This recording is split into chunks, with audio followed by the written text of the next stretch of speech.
Well, here we are again. It's a live stream. I'm going to wait for everybody, or most everybody. This is a Flintnapping live stream where we make arrowheads. We do, yes. We make them together. Everything's always done together. Yeah. So, let's see. What are we going to do today? I think I'm going to nap some flakes. Yeah. Flakes. You know, just regular flakes. Small stuff. Yeah. So, I'm late today, as usual. Let me see. I wanted to use some black butter. If I nap a obsidian flake, I want some black butter. Yes. But where is it?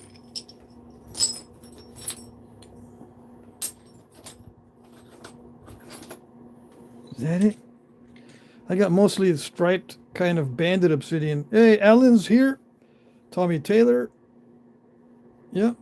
Hey.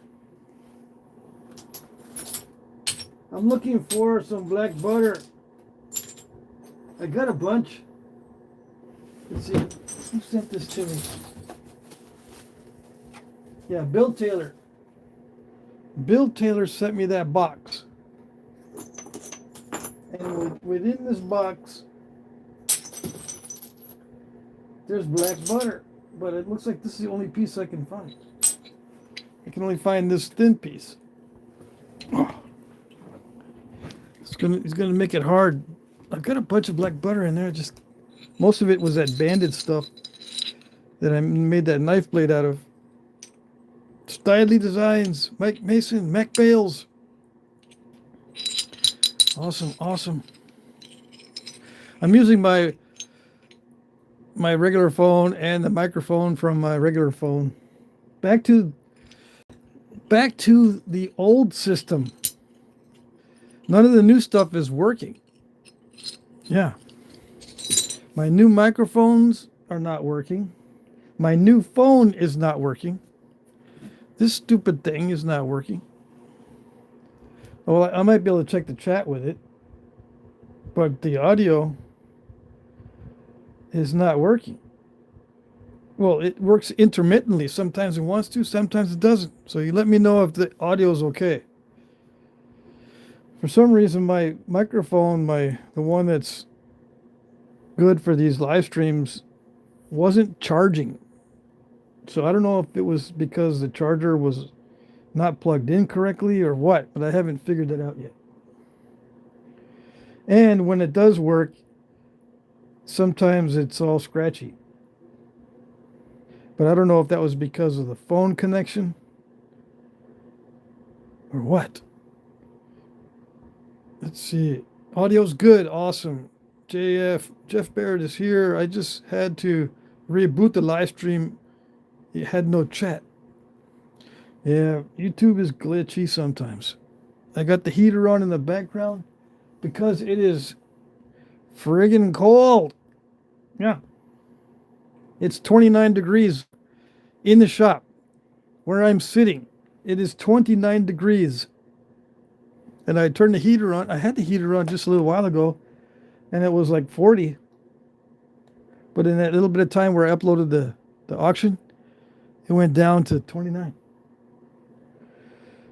Let's see. I'll be napping some flakes if it works out. Okay, so what I'm gonna do is, yeah, I can use my new phone to check the auction while we're doing the live stream. Okay, so please indulge me and we'll make it through probably without too many glitches now that we're back on the old system. All right, what do we got? Hey, Marty's here, and Sal. Let me see. Where am I live? Because I don't see myself live on this. Oh, here it is. It takes a few minutes. Oh, this is so much better. I can read the live chat from here much better. Ewa8723. So why did you start to do live streaming? Because other people were having success with it. Yeah, I'm a copycat. So I copied it. And lo and behold, I got thousands of views. Not as many as other guys, but I broke out of the shadow ban, which means I broke out from my little small audience and I branched out into bigger audiences. It worked. I don't like this format, but if I can branch out into more audience participation and more exposure, I'll do it. I had to go kicking and screaming because I didn't want to. But after seeing like Gulf Coast Knapping go crazy, I mean, he just blew up with the views on his live streams. I said, you know, there's got to be something to it. I hate to admit it. I didn't think there was anything to it. You know, I just thought that his channel was very appealing and that was it. But no, my channel is pretty lame by most people's standards as far as, you know, quality of the videos. And I still got lots of views. So there's something to this vertical format. I don't like it though. Yeah, new does not mean best. Yeah. So I'm back on the old system where I'm using my original phone with my original phone microphone. And yeah, phone camera, phone camera. It does feel more comfortable though doing it this way.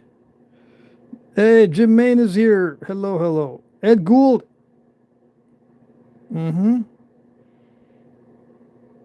Let's see. I learned today if we can all tell where we are from, it will boost your channel live.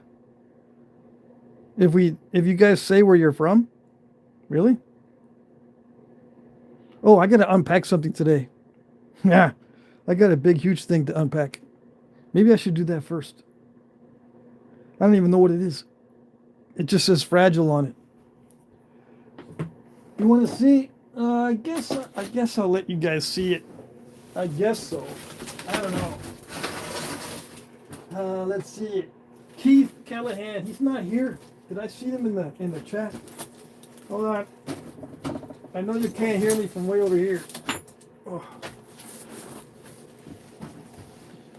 Okay. I might wait till Keith gets here. Well, maybe not, because he can always watch the live stream replay. But this is a huge box. Please don't stack, and it's fragile. How big is this box? It's like a Christmas gift or something. I don't know what it is. It's 26 inches by 33 inches. And it costs less to ship than some of my boxes that I send that are like 1/5 or 1/10 this size. I don't know. I need to start using huge boxes in that case. Last time I shipped something that was heavy in a small package, I regretted it. I need to get a bigger box with something heavy. All right. Let's use my primitive paleo knife. Yeah. This is my primitive paleo knife. Scott Lauer's here. Let's see. What is this going on? What's going on? Dockenstein. Well, I'm going to open this without Keith being here. Right? Yeah. I'm going to open this, but I don't know. You guys can't see. I don't care. I'm just going to open it. You know, you can't see the excitement of the opening. Oh well. What is it? Let's see. See if I can get this in view. Pull this out. What is it? Let's take a peek. Oh, it's all wrapped up with bubble wrap. All right. I'm just going to release the angry chicken and see what happens. Yeah. I hope I don't break anything. Come on, come on. What's it? What is it? I want to see what it is already. It's a frame. I'm thinking that maybe it's a frame.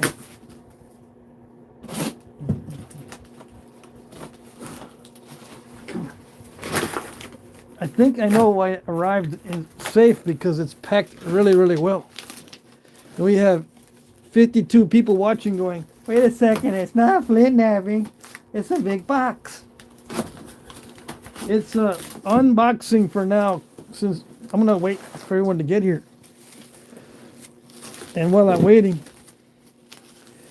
I'm gonna look in and see what it is. Come on.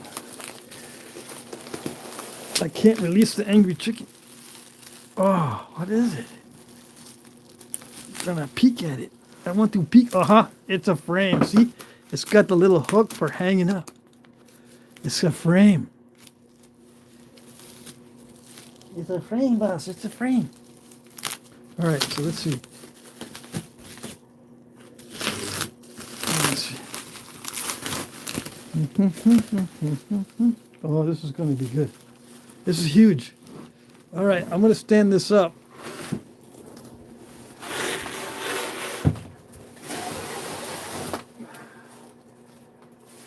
Okay, it's got a message.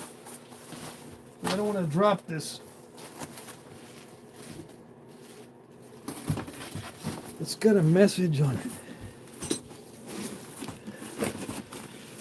Merry Christmas. It's got an arrowhead drawn on it. Fragile.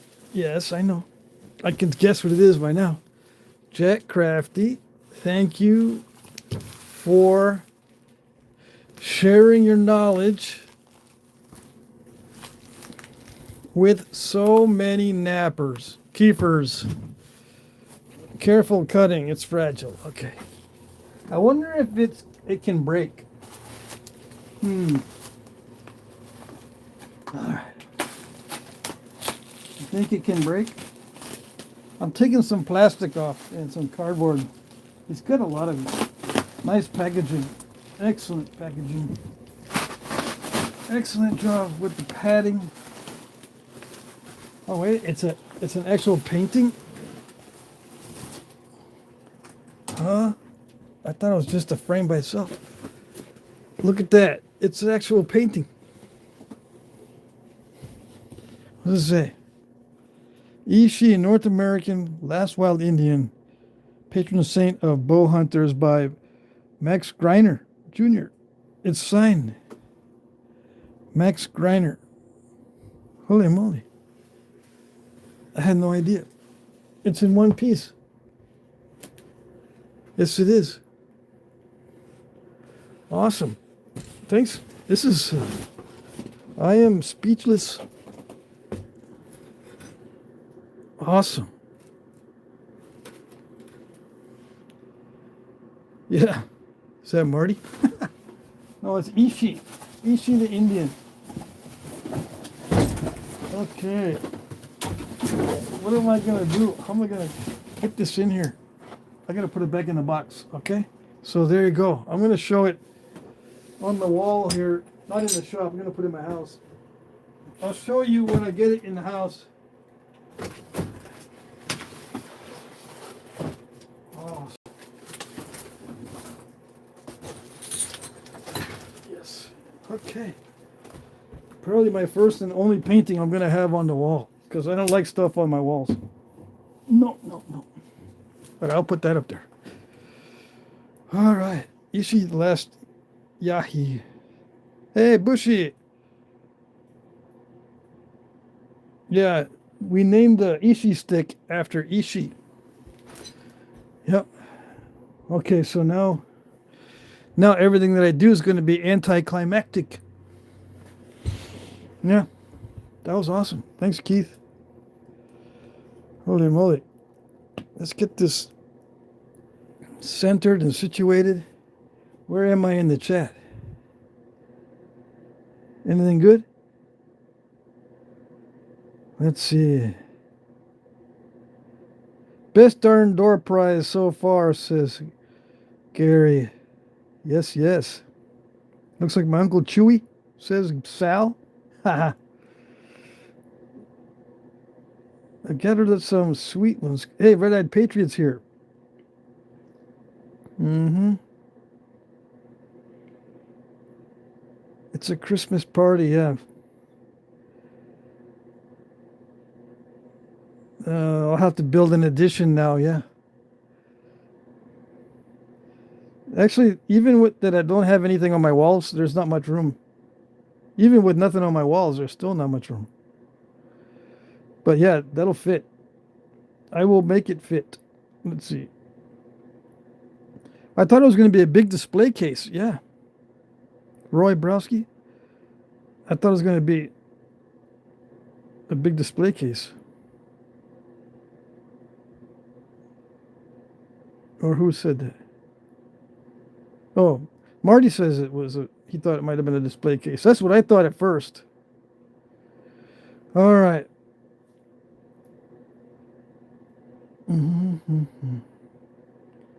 Gary says, Patrick is so happy. Is that rock in your pocket or just, yeah. You guys.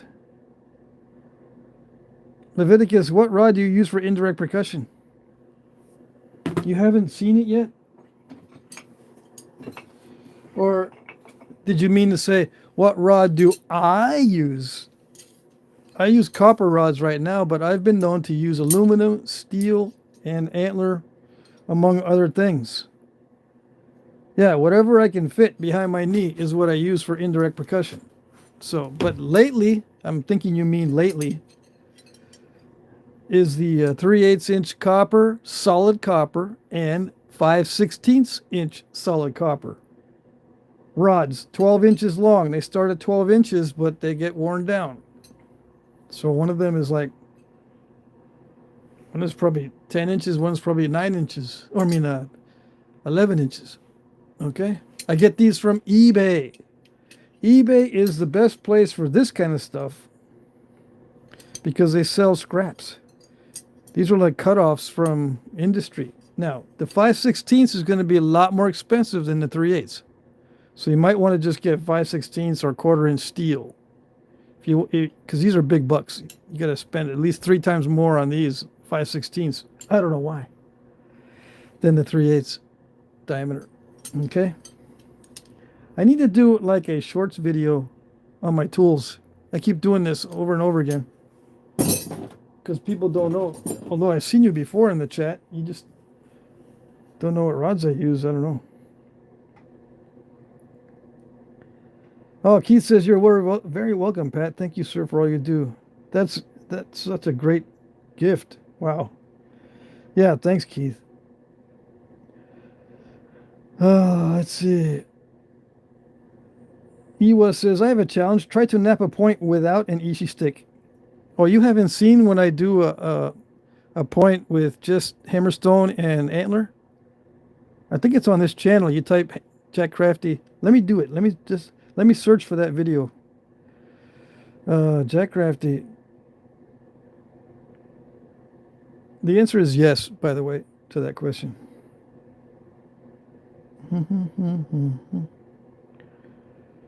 Hammerstone and antler only. I think that's the name of the video.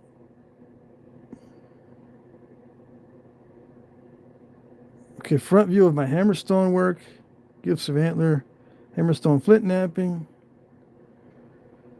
I nap tile with antler. Okay, so these are various videos.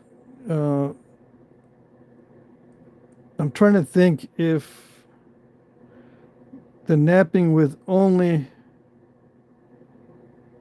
yeah, right here, 538 rock challenge, abo or natural tools only, hammerstone and pressure flakers. Okay, so this video 538 is nothing but napping with hammerstone and antler. Okay, it's on this channel, number 538. You can type in Jack Crafty 538, and I do other stuff. I don't even know what I do. How old is that video? That video is 9 years ago. Okay, so if you haven't seen it yet, you've been living under rocks. I have over 2,000 videos, by the way. I like to say that just so people will go, wait a second, maybe I have been living under rocks. Where have I been? I've been living in rabbit holes and under rocks. Yeah, that's where you've been living. You got it right there. Yeah. More napping tile with antler. See, I'm promoting my own channel because people don't know. And that one's 10 years old. That one's 10 years old. Okay? It's been around for years and no one's seen it. Because I'm shadow banned. All right. James Johnson says hi. Oh, let me get back to the chat. Okay. When are you going to start napping? Because it's a napping channel. See, even your name is Napper Jack Crafty, but to me, you're just BS Jack Crafty. Yes, I know. I know. All criticisms are valid. Unless you're a Fruit Loop or a troll. Which I don't think you are. Copper, yes. I use copper right now. But I have used other things in the past. Mora says, Jay Mora says copper? Yeah, copper.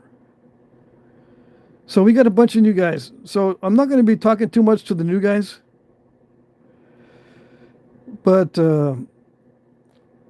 don't feel like I'm neglecting you because I don't like you. I'm neglecting you because there's a lot of loyal viewers and members and subscribers that I usually talk to on a regular basis in the live streams. I don't want to neglect those guys.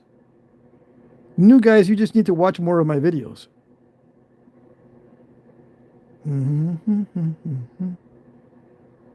Yeah. So I've already done the challenge if you want to go look at it. I was much younger and had kids and dogs running around, especially the dogs. But now I'm living in Vermont, so I don't have those issues. I just have people calling me for money. That's it. Yeah, I wish I had a ton of money because then I'd be able to limit the phone calls. Yeah. Here, does this satisfy you for a long time? Yeah, Dad, I won't call you for a month. I promise. All right. That would be awesome. Not because I don't like him. It's because I am one of those autistic hermits. Yeah. And if you meet me in person, you will be disappointed because I shut down around people.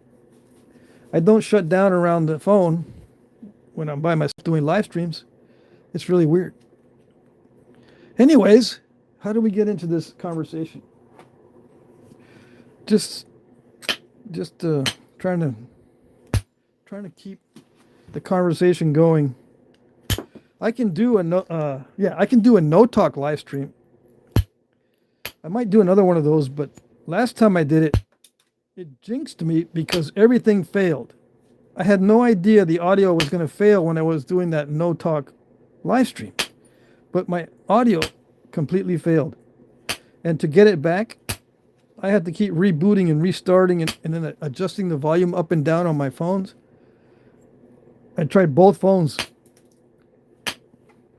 And you can't correct it off cam, you can't correct it without people seeing what you're doing. You have to run the live stream to see if you actually have video and audio. Yeah.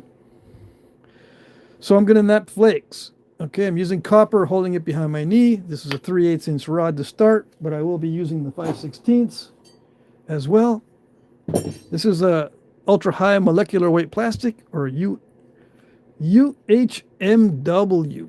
You can't see, but it's UHMW plastic rod, black, 1 1/4" diameter, and you can find these on eBay. But yeah, I'm going to do a short video on my tools. Okay, so any further questions on my tools, I'm going to say, you just have to ask somebody else. I'm getting a little burnt out on telling people what the tools are. Yeah. I get burnt out easy, by the way. Wait a second. You say you've been doing this for 10 years and you get burnt out easy? Yeah, believe me, I have done videos on this channel while being burned out. I don't want anyone to know that, so don't tell anybody. But yeah, and I tried to take the channel in different directions just because I got burnt out. And it usually doesn't work. People want steady, all the same. Same old, same old. I've been watching your channel for years and that, I don't expect you to do nothing different. If you do, I'll just go somewhere else. I don't blame you for going somewhere else. No. So I tried different things.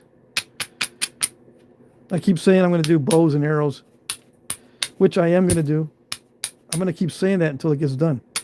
I'm going to do the same thing over and over again until I get different results. And I will. I will eventually do bows and arrows on this channel. I've got some videos on arrows. Hey, Jesse, cigar fun. Oh, no, don't tell me. I mean, don't remind me. I haven't smoked a cigar since Thanksgiving. Yeah, since Thanksgiving. I think I smoked one on Thanksgiving. I can't remember. I already forgot. It's been too long.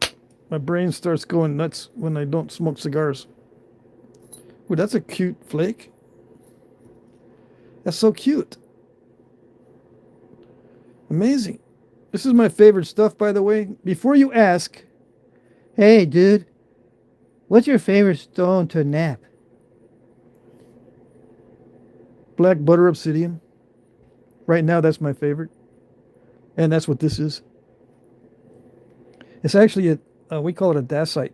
Flint nappers call it a dacite or a dacite. But it's an obsidian, so I just call it dacite or dacite obsidian. Yeah.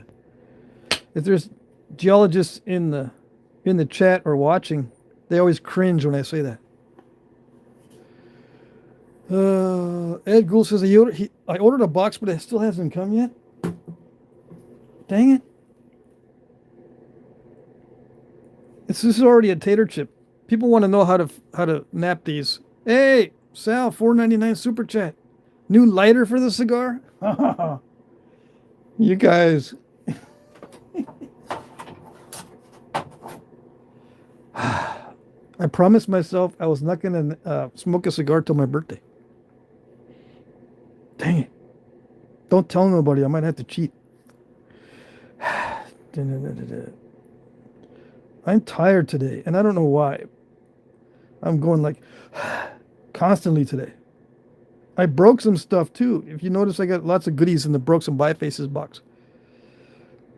I was huffing and puffing and getting angry all day. Yeah, where's Mike? Speaking of smoking one, where's Mike? Let's see. I need some refill fuel for my lighter, but I think I have a spare refill can. All right, 80 people. Let's get going. Let's start napping, and I imagine they've all finished their sandwiches and they're sitting down waiting for the napping. Finished making their sandwiches, and now they're sitting down waiting for the napping. So this is a flake, right? It's got mostly original flake scar on one side. I might keep a lot of that. I might not. We'll see what happens. In flint napping, there is no do. It's just try or try not. Okay? And I did not say that wrong.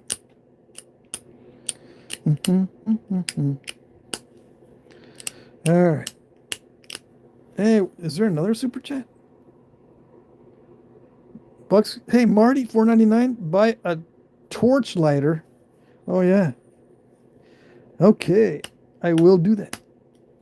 I do have a torch lighter, but I think I also have a refill already purchased. A refill little can. But yeah, torch lighters are excellent for cigars. Yeah. But on the videos, I smoked cigars on some of my videos, And I usually just use a lighter. In case you're new to the channel, I don't recommend smoking cigars. I do occasionally. And when I'm around my friends. Yeah. So look at that. You want to see parallel flaking? There you go. Okay, this is all you get. Wait, I can't see. You can't even see that. Why is it blurry? Why? Why is it blurry? It had to be far away like this? I should be able to zoom right in. So yeah, see the parallel flaking? That's all you get. I don't do parallel flaking on my videos. Unless I'm telling you in advance. Or it's in the title. This particular video is just a live stream, so parallel flaking is not in the title. You don't get no parallel flaking. Go watch other guys. There's other guys that do flake over grind knapping. And they do a lot of parallel flaking.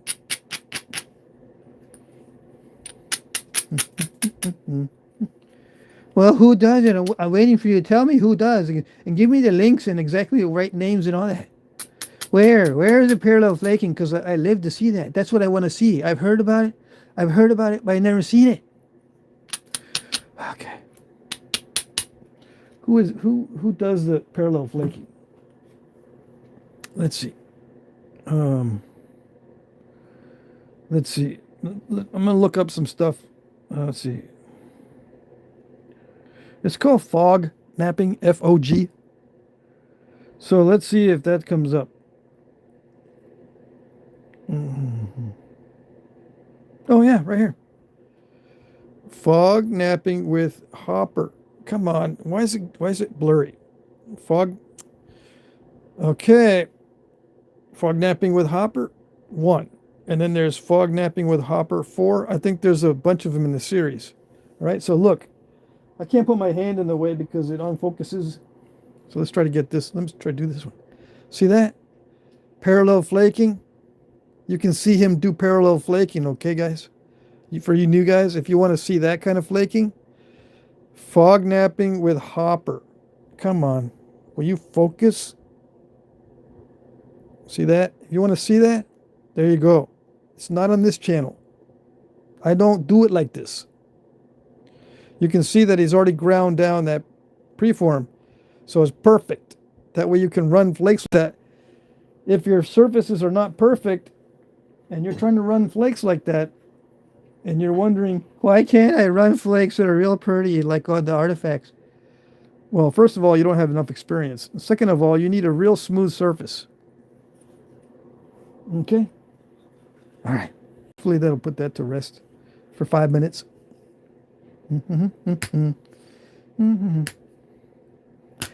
So yeah, I'm just going to, what I'm doing now is I'm making the edge a little bit better for more percussion flaking. I'm just trying to, what I call dressing it up.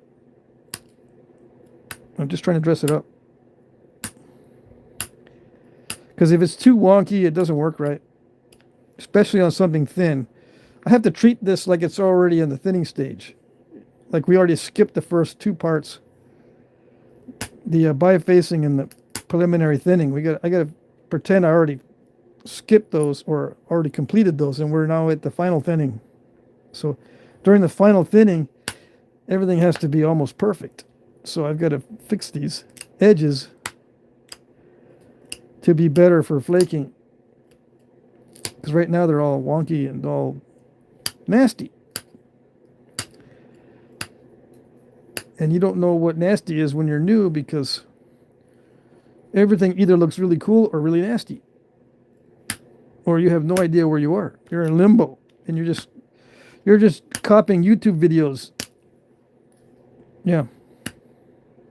Not knowing what to do. How do I know? I don't know. I was never there. Nope. I was born with the knowledge of napping from my ancestors. I wish.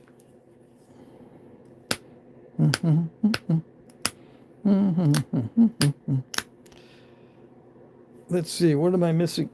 I see a bunch of the chat go by. Where's the live stream? There it is. Hey, Cosmic Cat. I have not seen you before, I don't think.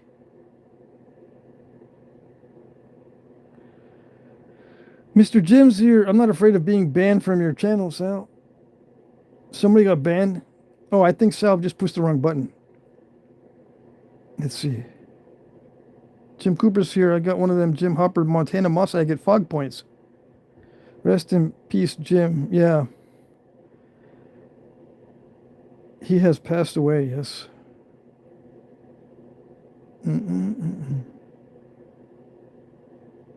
Let's see. Okay, so I don't think if you have questions, I'll try to see. I'll try to watch the chat and see, and if you have questions, I'll try to answer them. The purpose of having a live stream is so I can interact in live time or in real time with the viewers. So don't be thinking this is supposed to be entertainment hour. This is communication hour, or 2 hours in this case. 2 hours of communication. This is not for entertainment purposes. Okay? It's for communication purposes. And it's not instructional either. It's for communication. Although I'll try to put some instructions in here. All right? All right. But if you have questions and I don't get to them, you can either ask it again or just wait till the live stream's over and then ask in the comments section. After you subscribe to my channel, you can, ask in the comment section after the live stream's over. Of course, you don't have to subscribe to my channel, but I'm just saying that, just so that you'll hit the button anyway. Why do I want subscribers? Because I don't want no shadow bans. I'm trying to get out of the shadow ban. It's no fun to be making videos and spending half my life making videos if I'm going to be shadow banned or, with limited exposure. Might as well not make videos. I can be doing something else. I used to have a very high paid job. Yeah. I could go back to that anytime. Anytime. There's a demand for draftsmen with experience. Always. Hey, and I could even be a mail carrier. My post office here, every time I walk in there, they go, hey, take one of those flyers. What, the ones that say, help us, we need a mail carrier. Anybody, please. So they have one of those flyers. So I could be a mail carrier if I wanted. The reason why I mentioned that is because I did want that job when I was little. I said, I want to do that. I want to be a mailman, at least for a little while. Now's my chance, but I said, no. I'd rather make videos. Yeah. And write a bunch of notes for some books. I write notes for my books almost every day. Almost.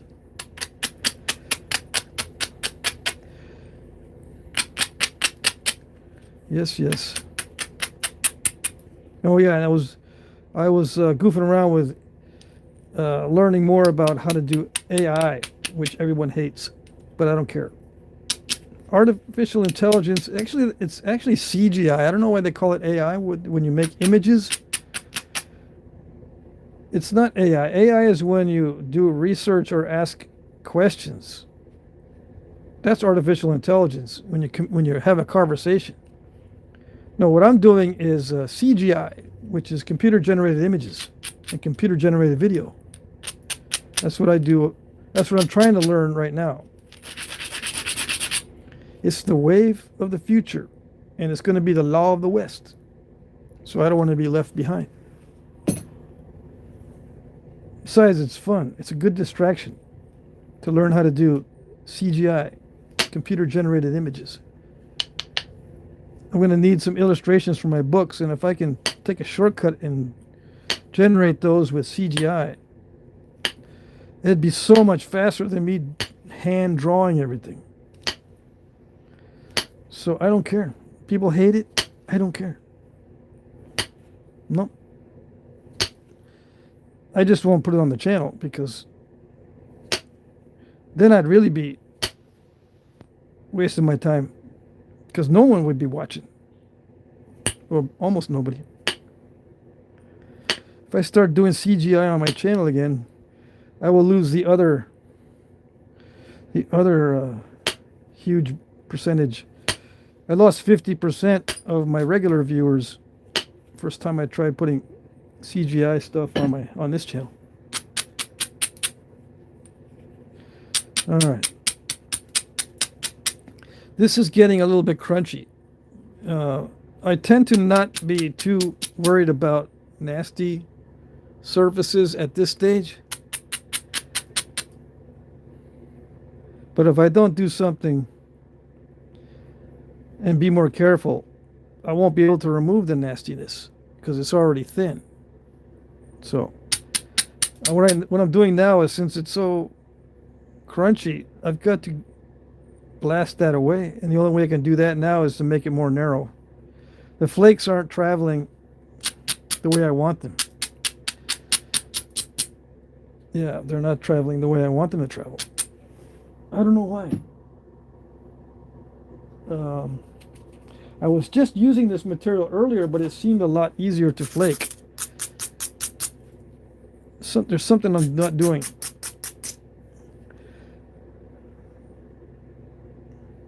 I'm probably just napping into the step fractures and not being careful. If you nap into a step fracture without being careful, it just continues to step fracture. You know, step fracture after step fracture after step fracture. They just kind of line up. Yeah, kind of line up. I'm going to pick out some of this stuff. I'm going to cheat. I'm going to cheat. Oh, that just popped right off. Like Mama had a baby and her head popped off. Yeah, that's how easy that popped off. All us old guys, we know what that is.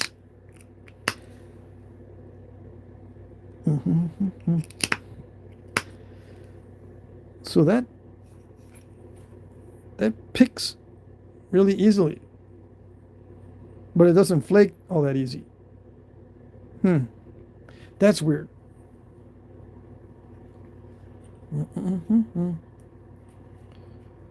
Let's see. Okay, I see a lot of chat. It's good. I think, but I don't see questions. It's fine. You don't have to ask questions. You can just watch and be entertained. But I'm going to be in and out of the chat trying to see what's going on. All right. So just fair warning. This is black butter obsidian, one of my favorites. In fact, it's at the top of the list right now. It might change in a month or so if I start getting tired of using this material. But I got a whole box of obsidians. Yes, I do. And you can't have any. No. Can't have nothing. Did it work? I think it worked. Finally. Blasted through. Blasted through the blasted stuff. The trick is knowing how much to grind it. In many cases, that's the whole trick, is knowing how much to grind it. And knowing how hard to hit it. It still didn't hit hard enough. It's still crunchy. Yeah. So grind it some more and hit it harder. Did I do it? Let's see. I think it did it. Yes. I cannot do that with a pressure flaker, okay? So You know, the guys, they say you should try a challenge without indirect percussion. Yeah, those are for the times when I show you how people suffer when they're flint napping. And the irony is, I've had comments tell me, I can't stand it when you're doing the challenges sometimes because it's hard for me to watch you suffer. Not because I don't like you suffering, because I do like you suffering. I don't like it because it's not high performance napping. I like high performance napping. Yeah, so there's a double-edged sword for those type of challenges. You gain some people and you lose some people. You didn't know that, huh? Oh yeah, I've been around a long time. I've gotten all kinds of comments, seen all kinds of people, and a lot of them can't stand it when I do the challenges, when I have trouble. They like it if I can nap hard, difficult material and make it look easy. They like that. But then the new guys say, hey, Zach, wait, I saw you napping that quartzite, and I know you got it, but I got some of that, and I can't do nothing with it. Why did you deceive me? I deceived you because some guys can't stand it if it doesn't look easy. I knew it. Exactly in half. Like I had planned it. It's almost as if I had planned it. And that's my fault. Okay, let's do this correctly. Let's do it right. This is black butter. Let's do it right this time. Okay, because obviously I was not doing it right. The only time I do it right is when it comes out correct. Right? Or was I doing it right the whole time and then, you know, sometimes it works and sometimes it doesn't? Which one is it?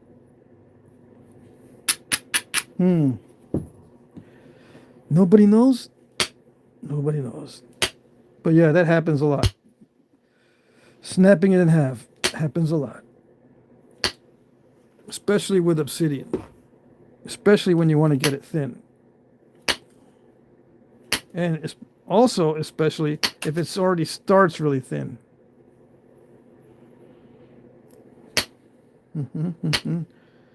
So this one is going to be a little bit easier because it's not as long.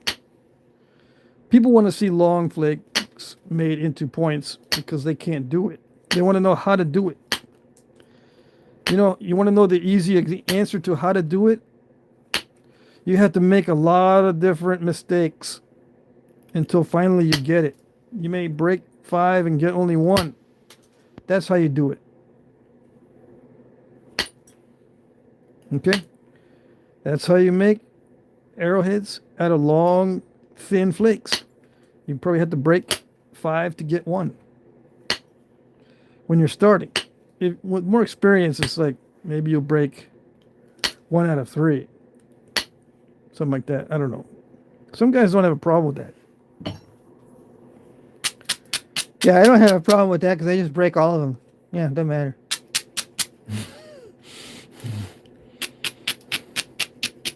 No, that's a big problem. Break all of them. Just don't nap flakes in that case. Get some thicker spalls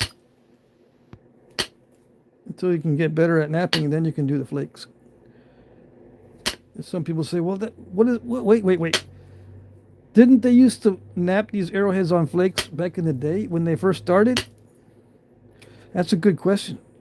I don't know if beginning nappers back in the day started on flakes. I don't know. They might not have. They might have started with spalls because the old timers would go, no, don't mess with them flakes over there because you're going to break them all. We need some of those for skin and cutting meat. Yeah, but it looks so easy because it's already flat and everything. No, don't use the flakes. Here, some spalls. Here, start with this and try that. I think that's what they used to do because there's a lot of these left in campsites. Not like this, but, you know, partially napped.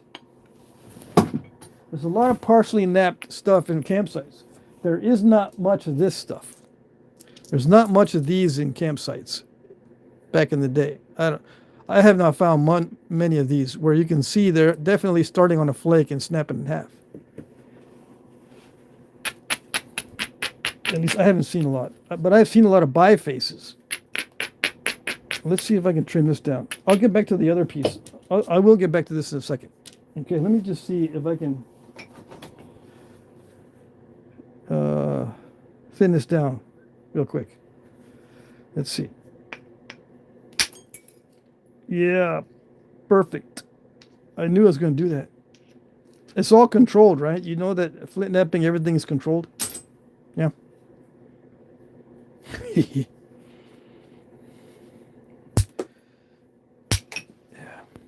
People that don't know will say that.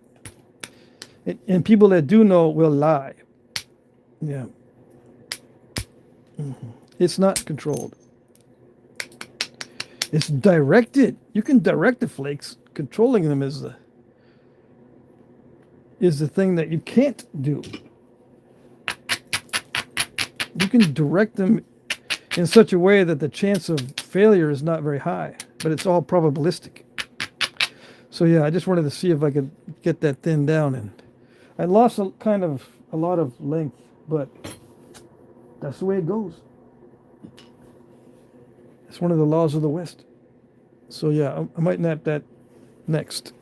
Okay, let's get back to our little flake, which is not too long. What time is it?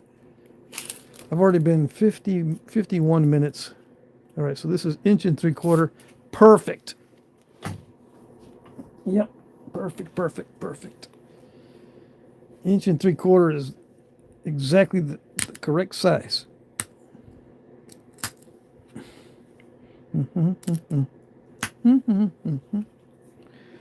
All right, so it's the same business. It's the same thing on this one. It's kind of crushy, and this black butter feels a lot like mahogany obsidian. Not all of it feels that way, but this does. Okay. This is one of those times where this black butter does feel like mahogany, which I like mahogany obsidian. It's just very delicate. So, okay. The edge quality has to be just right in order for me to run long flakes, just like the other piece. And there's a danger of snapping this in half. Yes, there is. And I gotta make myself a new pad or something. Who's here?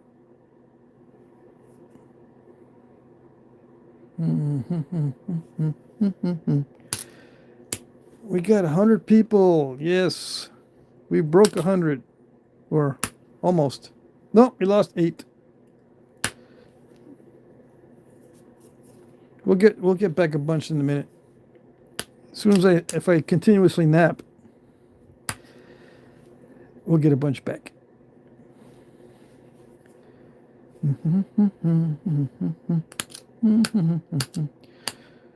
Yep. I'm watching to see, because if it's all chaotic, if it doesn't happen that people want to watch the napping, then I'm not going to spend a lot of time on it. Yeah. But if that's what's driving the viewership, then I'll stick with it. Let me see here. I mentioned a head popping off. Yeah. We used to take little dandelions and pick them and then pop the flower heads off. But before that, we would say, Mama had a baby and her head popped off. They don't like that these days. No, it's not a politically correct thing to say.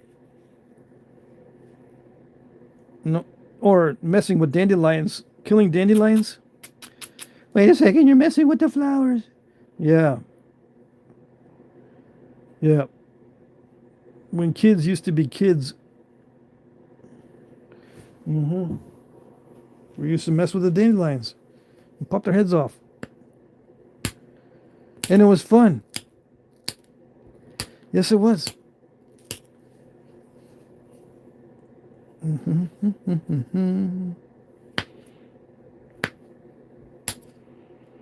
How many dandelions did you decapitate today? I lost count after about 50. And giggle, giggle, giggle. 50, that's nothing. We had a whole backyard full. My mom says, you can pop as many of those dandelion heads off as you want. We can't stand them. Make sure they don't go to seed. Okay. No problem.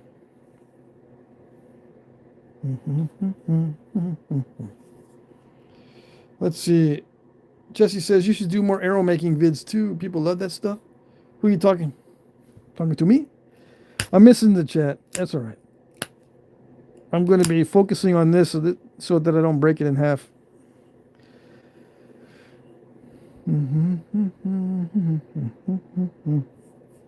Yeah, people like the arrow making stuff. The only problem with bow and arrow making on video is the Karens come out of the woodwork. Oh, yes. Anytime you start working with arrows or any kind of ammunition, so to speak, or anything that fires a projectile, the Karens come out. And you're not doing it right.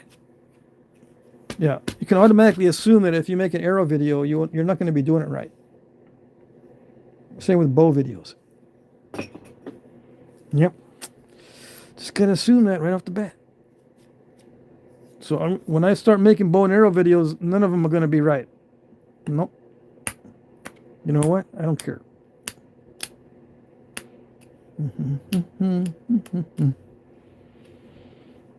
Okay, so what am I doing? I'm trying to get the tip looking good. I'm going to pretend this is going to snap in half, so I got to make sure that the middle stays thick. So I'm working on the ends. First starting with the tip, and then I do the base if I can remember.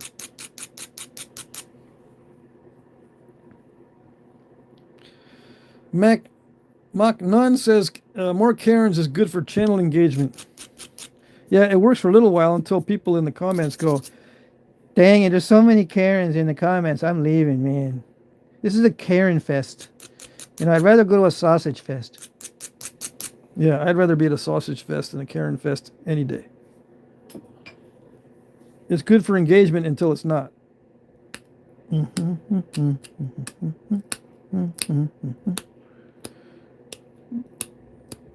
And they know that the Karens know that it's not helping you. If it was helping you, they wouldn't do it. And they think that they're helping you by telling you what the proper way is or whatever.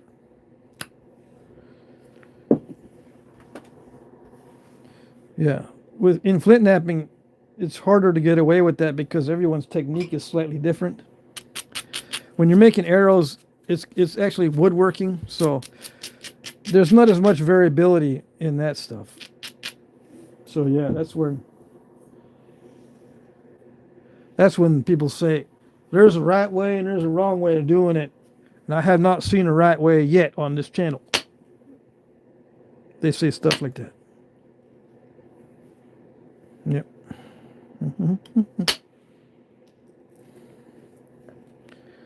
All right. So I'm trying to thin this without breaking it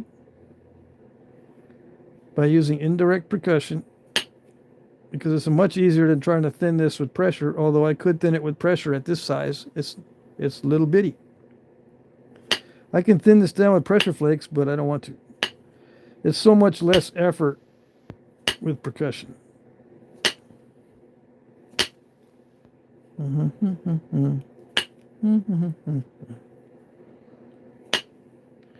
All right, so let's see.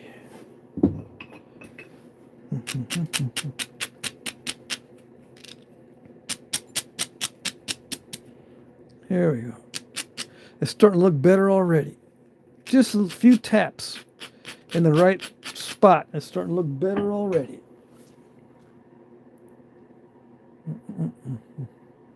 Yeah, don't pop the head off. I'm not going to pop the head off this one, hopefully. I already demonstrated that once. Yes, I did. Hope it was a good demonstration. I showed a lot of skill when I broke that other one in half. I showed a lot of skill on how to break it. Yep.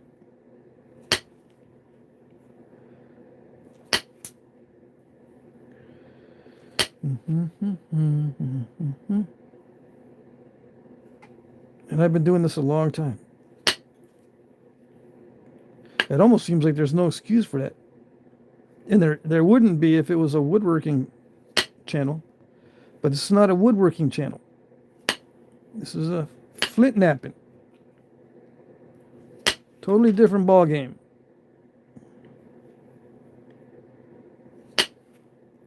Yes. All right, so it's still kind of dangerous because it's not all that thick in the middle. I'm thinning everywhere, and I probably shouldn't, but I can't help it. I should do the ends first.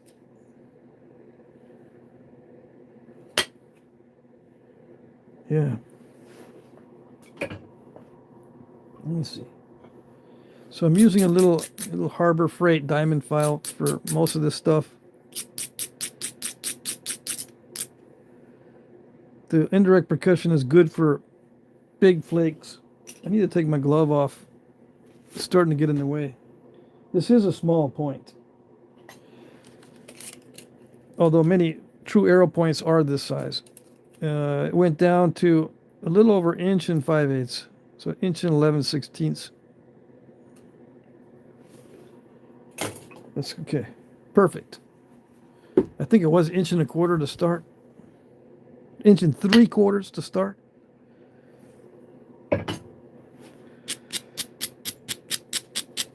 I haven't ground it down enough. Hold on. When it starts crackling on the edges from hitting it, it's not ground down enough. Even at this size. I don't need to run the flakes very far, and it's still going to grind it like crazy. It doesn't make no sense, but you just got to do it. It doesn't make no sense. They're just running little bitty ways. And if it was a big point, I can run those little bitty ways without grinding very much. But on this, it's like, man, you got to grind the smithereens out of it.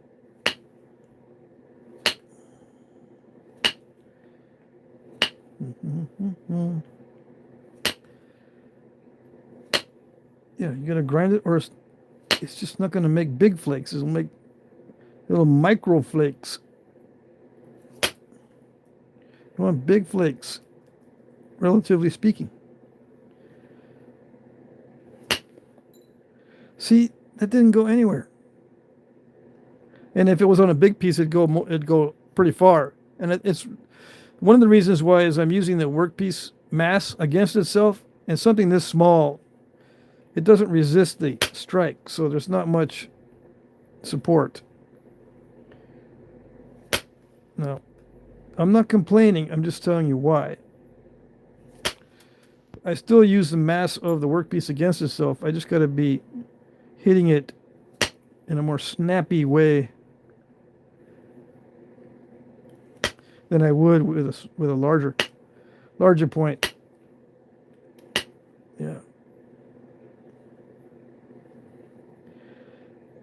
Snappy hits work well. Can't be slow hits.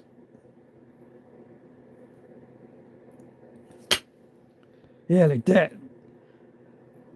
See, I like to use percussion for those kind of flakes because they're hard to get done with pressure without pulling the tip completely off.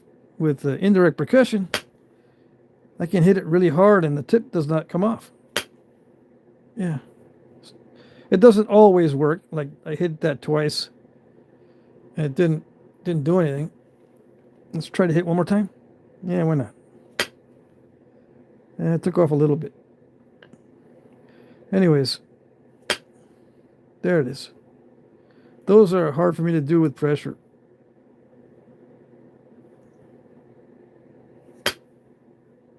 Did it do it? No.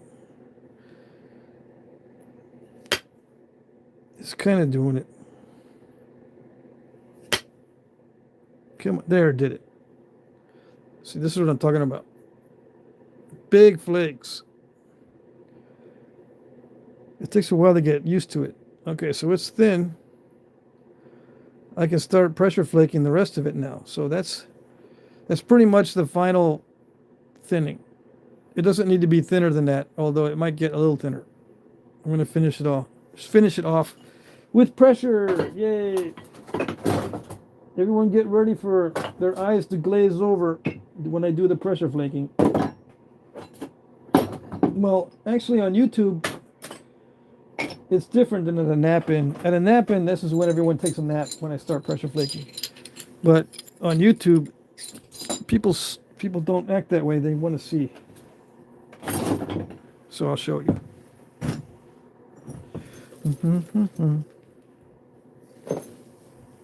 What's a nap-in? If you don't know what a nap-in, ask in the chat, and we will tell you. Yeah.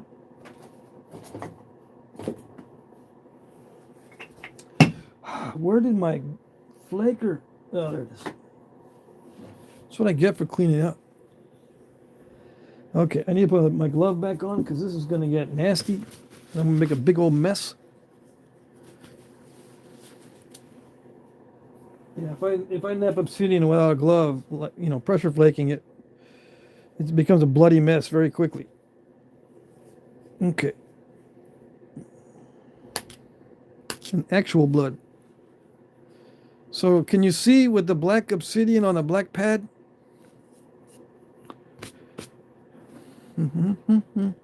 No? Excellent. I didn't want you to see it anyway. It's boring, like I said. This is the time where you can go. You can bring your phone and listen and watch a live stream while you go to the store. Yeah.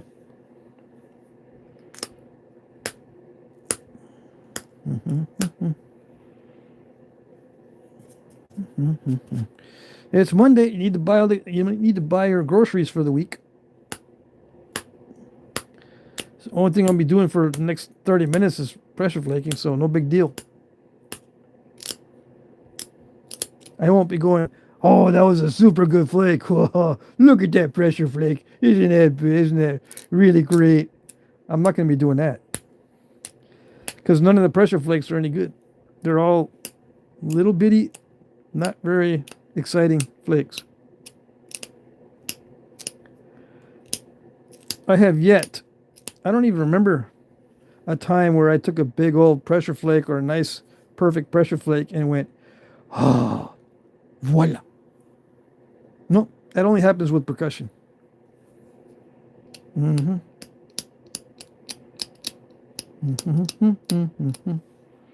Pressure flake is just little bitty flakes. Little bitty. Tiny. But they matter. Yeah.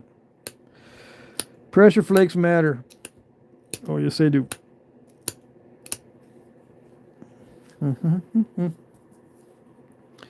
Ricky Feathers. I lived in Italy, Texas for about 3 years, just south of Waxahachie. Yeah. You guys, some of you live right next to each other, I bet. Right, Sal? Let's see. Damon Crowfeather is here, late again. I was once told if you can't make it on time, make it when you can. Yeah. I mean, yeah, you just got to make doo-doo with what you got as far as time goes.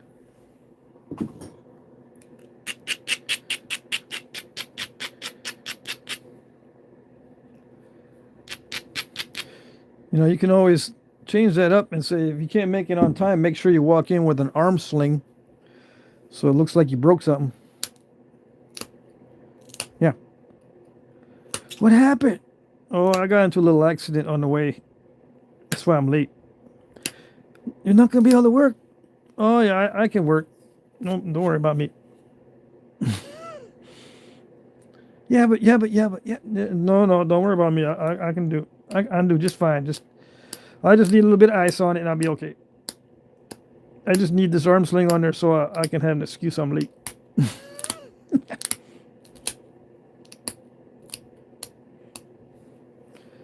Have I ever done that before? No, no. Actually, I'm not that creative. I just blurted out. Yeah, I'm late because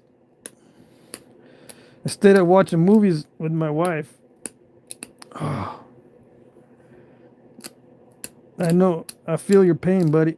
Yeah, you know that. You know how that works. Except with my ex-wife, she would say, "Let's watch a movie." It's already late. I go, "Okay, let's watch a movie." So we select the movie, put it on. In 5 minutes, she's out. She's asleep, and I'm going. I'm going. Wait a second. This is actually a good movie. I'm gonna watch it.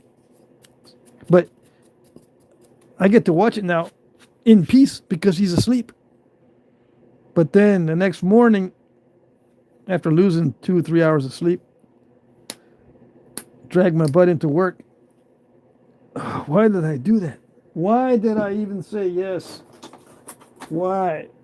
I should just say yes to the kind of movies that I don't like so I don't stay up watching it. But I can't do it. Can't do it. I can't say, yeah, let's watch that drama or that musical. Yeah, let's do it. Okay. Yeah, let's just watch it. But see, in that case, she'd probably stay awake. Wouldn't let me sleep. Yeah. Hey, wake up. I don't understand this part. I'm gonna rewind it. What? Yeah, I'm gonna rewind it. What does this mean? Okay.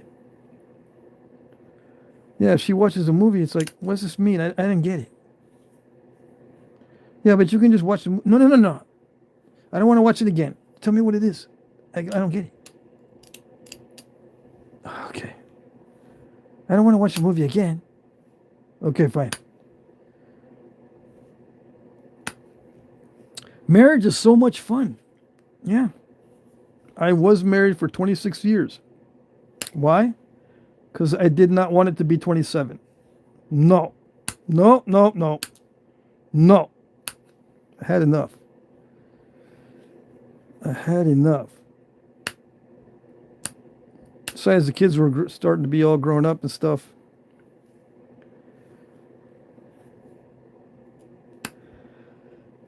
Yeah. You can't take care of the kids forever. It's not good for them either if I hung around too much, they wouldn't know how to do stuff for themselves. It's fine when they're little, but when they get older, no, no, no. Gotta do stuff for yourself. You know, it's hard to do that. To tell them, yeah, you gotta do that on your own. It sticks better in your brain if you do it on your own, because then you go through that little bit of a struggle, and it sticks better in your brain. You remember it more. I could help you through it, but it doesn't stick that well. You'll forget next time. You'll remember that I helped you. Dad, can you help me do that again? It worked out pretty good. Supposed to learn to do it by yourself. Yeah. No, but it's faster if we just do it. Let's just do it.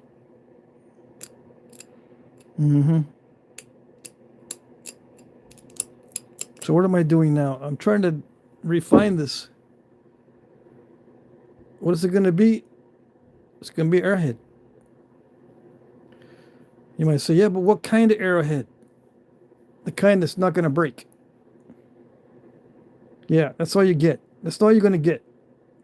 You're going to get snarky answers. That's it. Mm-hmm.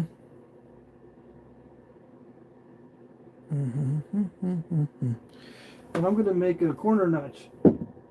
Yes, I am. It's been done 1,000 times, but I'm going to do it. I don't care. I like corner notches.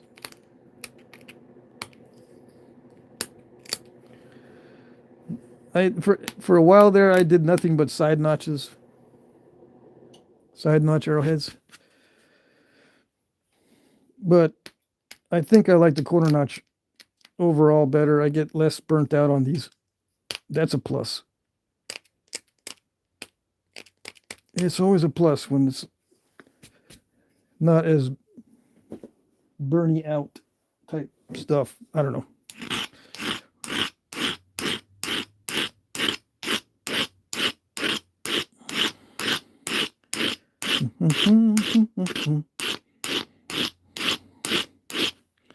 I got to make this thinner so it doesn't bang up against the sides of the notches. So hold on while we take a little pause for station identification. We'll be back to our regularly scheduled programming in a minute.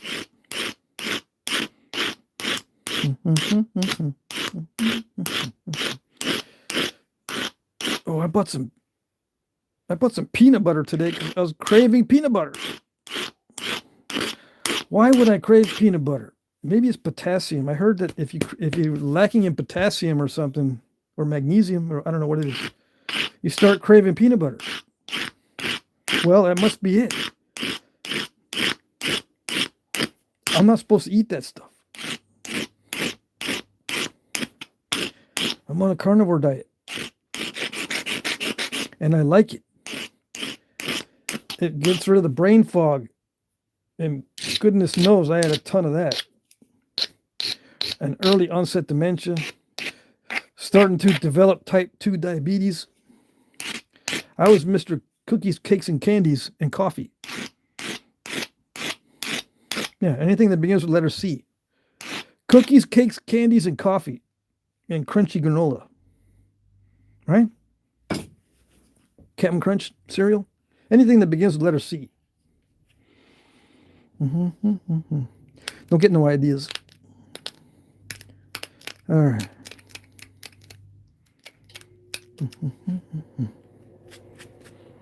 Let's see.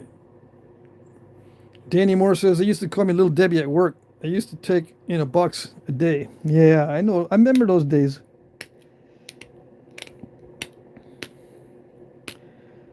The Little Debbies were a little bit too sweet for me. Yeah, it'd make my teeth hurt. But I like those cream-filled brownies or whatever that was. Oh, yes. See, chocolate begins with C, so I used to have lots of chocolate. Anything with chocolate. So if it did not begin with C, like pie, you just make it a chocolate pie and I can eat it. Yeah. Because it begins with letter C. And don't forget the coffee and the cookies. Coffee, cookies, and chocolate pie. Yeah.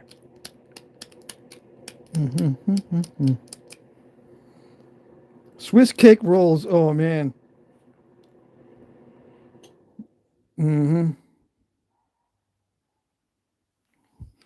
Okay, so are you seeing what I'm doing? No, because it's all black. It's all dark. You can't see nothing. I did that on purpose. Yeah. I don't want you to see. Is there a way that I can put something behind it that's a lighter color? There should be a way.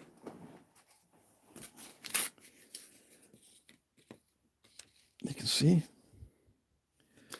I use some cardboard. That way you can see. That might be working. Yeah. You don't need to see anyway. But just in case you do want to see, that's how it works. I'm using the flat part of that to dig in. I'm just crunching them in. I had the most success with notches if I just crunch them in. And I know there's many other ways to do it. And this is probably not the right way. You know, I'm not doing it right. But that's what you get when you sign up for this channel. You're going to get someone who doesn't care. No, don't care. Am I doing it right? Don't care.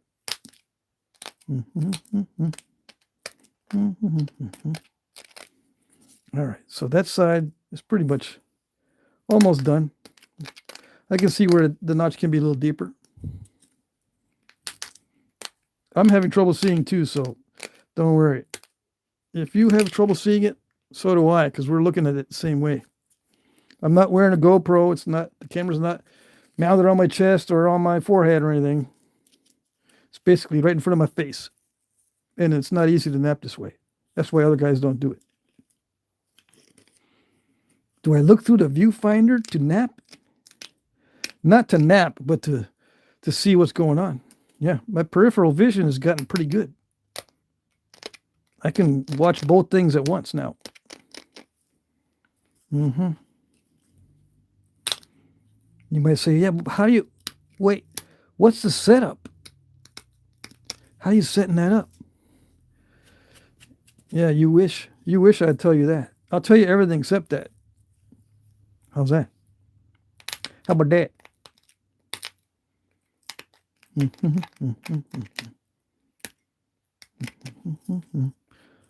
All right, so I better uninstall this. It's starting to stall a little bit. Luckily, it's so small that it won't stall. It's so small it won't stall. We're getting there. We're going to make those notches as deep as possible. Yeah. Yes, we are together. And I've got a Foreshaft that I'm going to fit this in.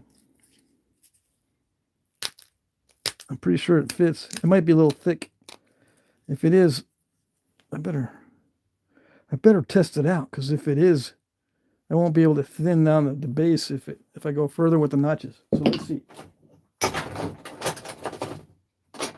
This is my Arrow Foreshaft. Oh, it fits. So we're good. Okay. And this is just a generic Arrow Foreshaft that I like to use in videos to see if it's just the right thickness.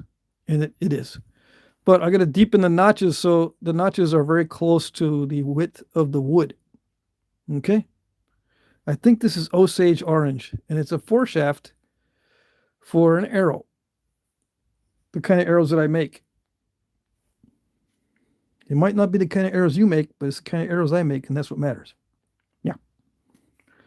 All right. I don't care if you think I'm not doing it right. All right.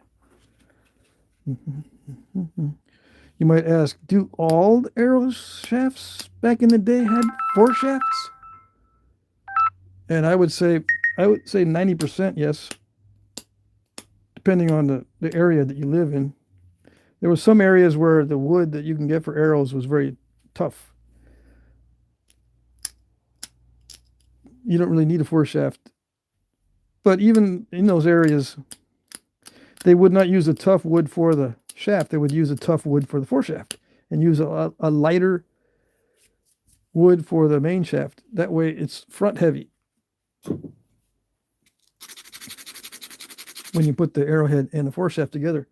See, it's not just the arrowhead that's the tip of the arrow. It's also the Foreshaft and the arrowhead. So if you want 100 grains, let's say, back in the day, they didn't have grains, I know, but if you wanted something heavy on the tip of your arrow, you include the Foreshaft. This doubles the weight. So let's say that's 40 grains for the arrowhead. That's another 40 grains for the Foreshaft. I could weigh it and see. But you get the idea. It's a combination of the two that makes your arrow heavy in front. All right?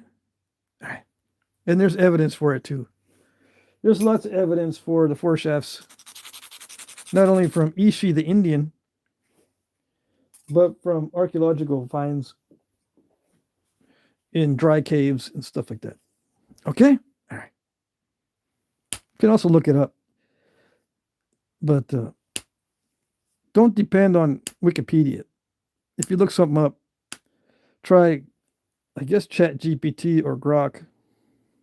Something with more knowledge than Wikipedia to get the full story. Yeah, now that's better fit. I thinned out the base a little bit So now it hits the bottom of the notch. So, you know, the trick is to make a bunch of these ahead of time in the same size, and then, you know, you use one as a pattern for your arrowheads as far as the width of the neck. And you can make 5 arrows at a time in less time than it takes to make each one individually.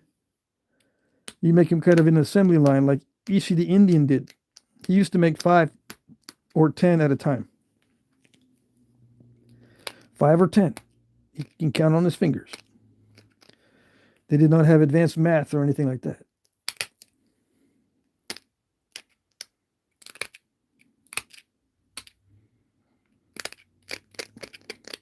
So, you know, these days we go, I'm gonna make 14 because I like a dozen, right? But sometimes they break. But I'm not one to break only one. I'll break 2 of them, so I need to make 14. Yeah. And you don't have 14 fingers, so you have to know a little bit more math than finger math. Yeah. Anyways, just thought I'd bring that up in case you didn't know that Ishi the Indian would make his arrows 5 or 10 at a time. And that means the arrowheads, the foreshafts, the fletchings, all that in sets. Looky there, it wants squared off barbs.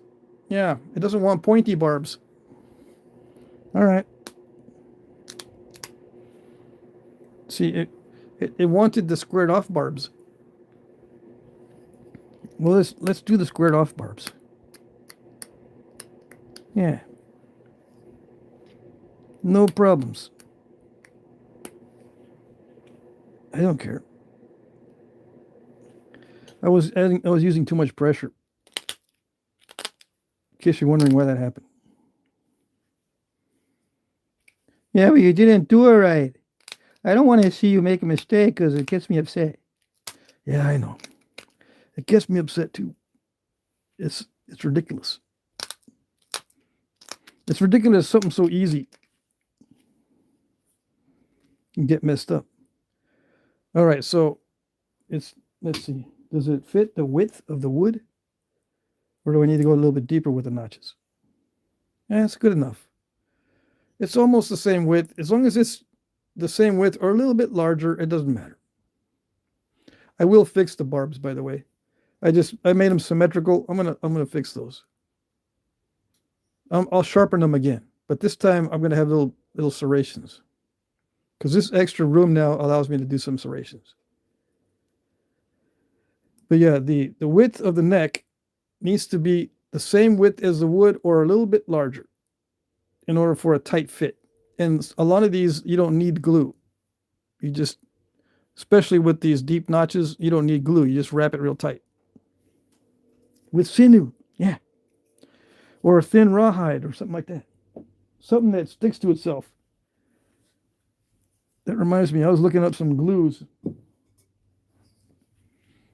Glues that Native Americans were using. I'm going to start making some glues. I got some asphaltum. If you don't know what that is, it's okay. Don't worry about it. I got some spruce gum. I've got pine rosin. I've got all kinds of stuff that people have sent me. Different kinds of pine rosin. I'll be working with glues very soon. And no, I don't use scat when I make glue or charcoal. Nope. I do not use any kind of scat or poop when I make glues. I don't mess with that stuff. Why? Because I don't do it right.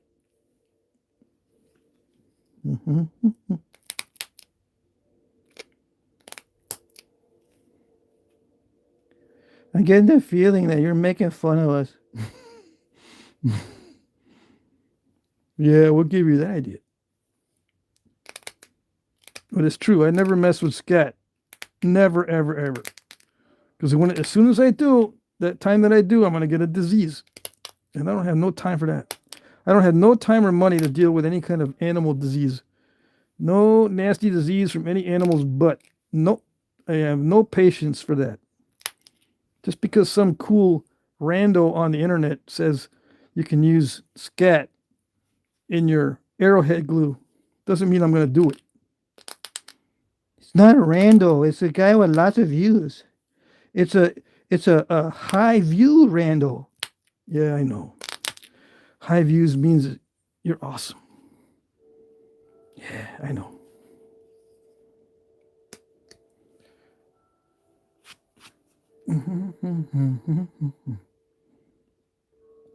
What is going on in the chat? Am I missing something good? Or not? No. I'm going to put these serrations in. You can kind of see them on that side. We need the paper. We need the cardboard. Yes. See, I'm putting serrations in instead of taking it down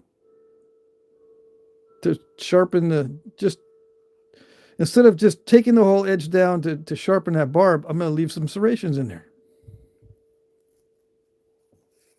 What do serrations do? They make it more ouchy. Yeah. They don't do nothing but except make it more painful.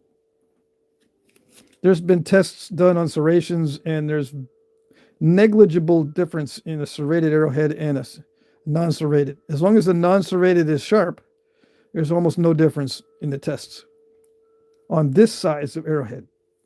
Okay? I know someone's going to ask or wonder.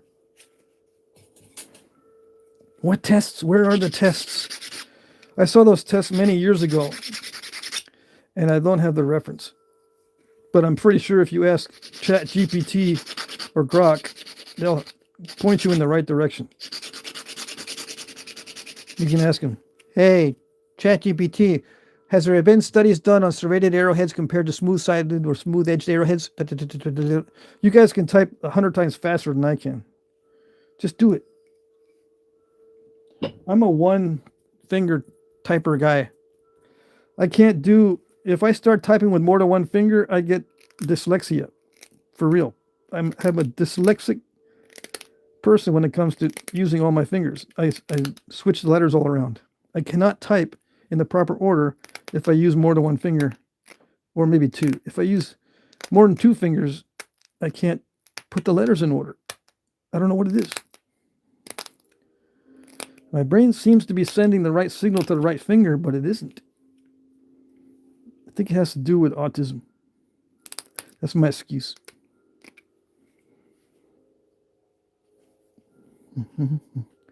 I have two sons with autism, okay?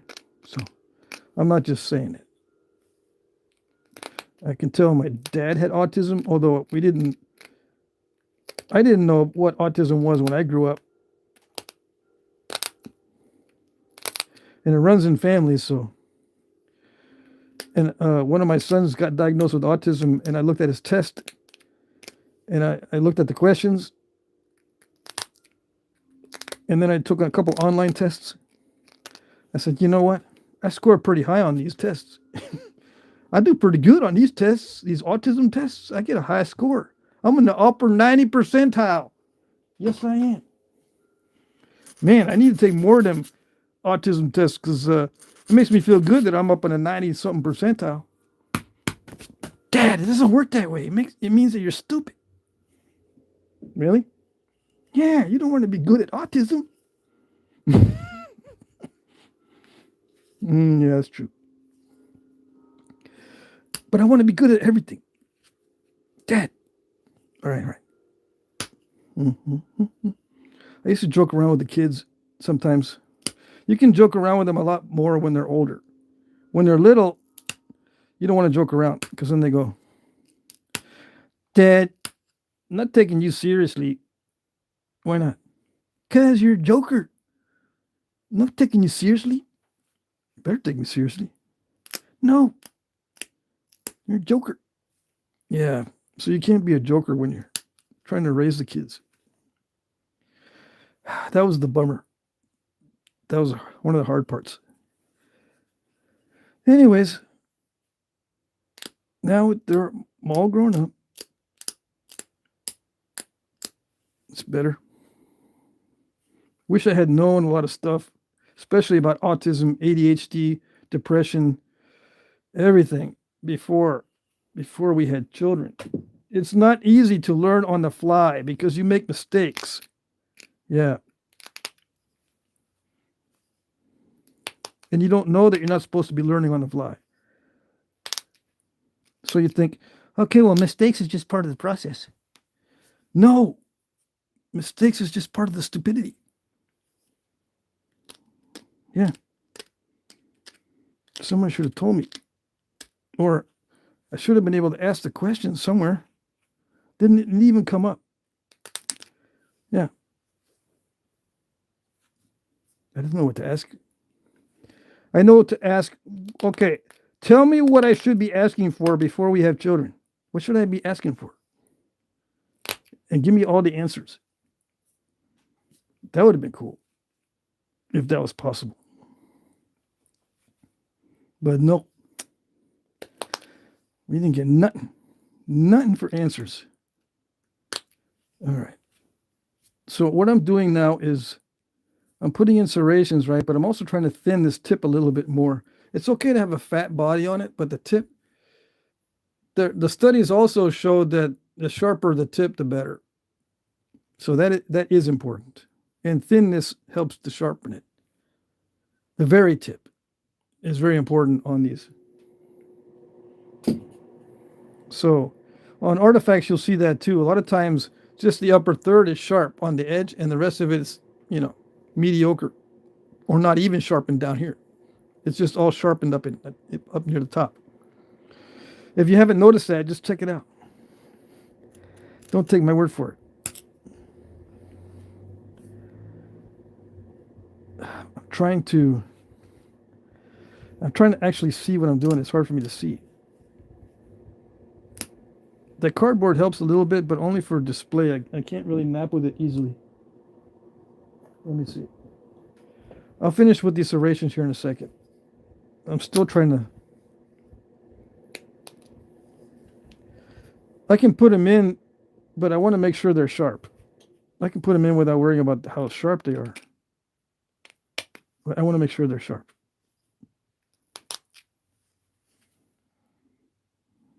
And I want to do those pop-outs in between those serrations, so the serrations stick out a little bit better. Okay, so if they stick out by themselves, so blurry. If they stick out, how do I get this to not be blurry? I gotta figure this out. If they stick out a little bit, they work a little bit better. Yeah. There it is. Okay, so what I'm doing is I'm trying to pop out clean pop-outs in between. That makes it sharp instead of being all crushy. And then I'll put a needle tip on it. And then we'll be done. We'll move on to the next one. Yeah.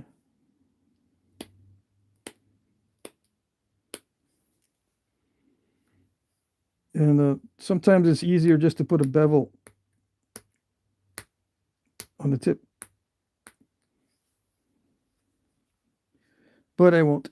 I'm going to nap both sides. I'm going to do the bifacial tip work. But you can put a bevel on them. It's a little bit stronger if you do just a bevel on the tip instead of the bifacial pointy type deal.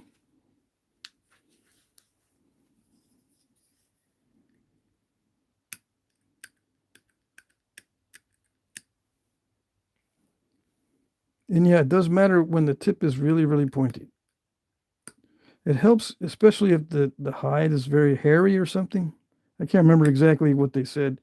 I did see one study where it was a practical study where they compared arrowheads with very, very pointy needle tips and ones that are more rounded or less pointy. The ones with the pointiest ones seem to work better on hide with hairs, which all the animals had hair.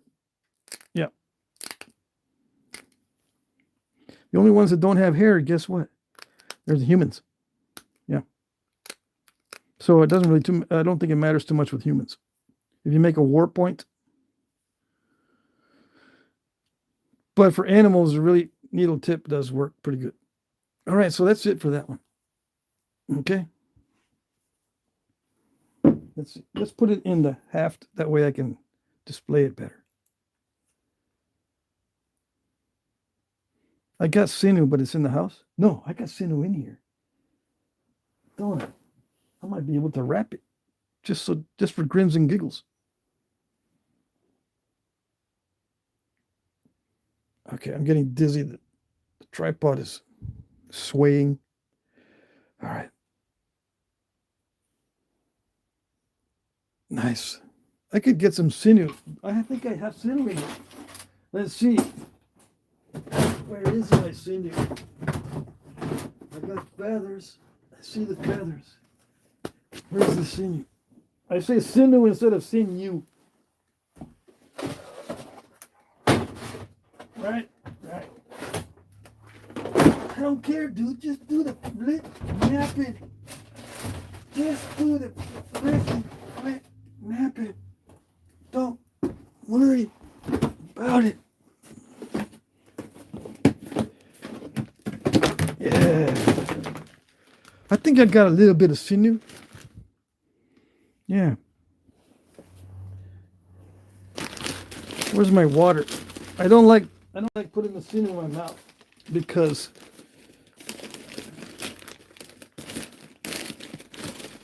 well, this is high grade sinew, but sometimes you get stuff that's already going kind of putrid. But this is the high grade stuff. Yeah, I don't mind this stuff. When it's light color like this, you know it's pretty much high grade stuff. Yeah. But normally I don't put this in my mouth because you don't know. I don't know how long I've had this. Besides, I store this with mothballs so I don't get bugs or whatever. Yeah. All right. But I usually soak this in water.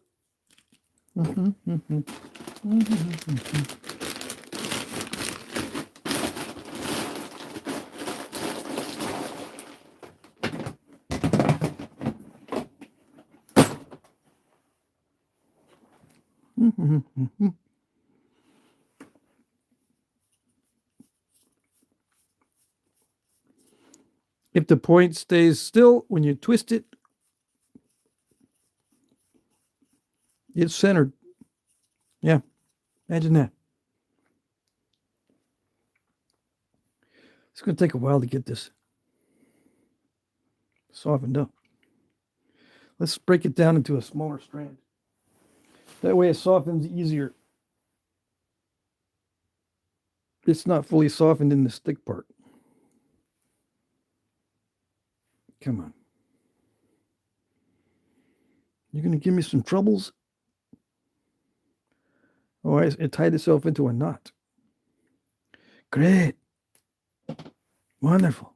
Fantastic. Tremendous. Fabulous. Okay.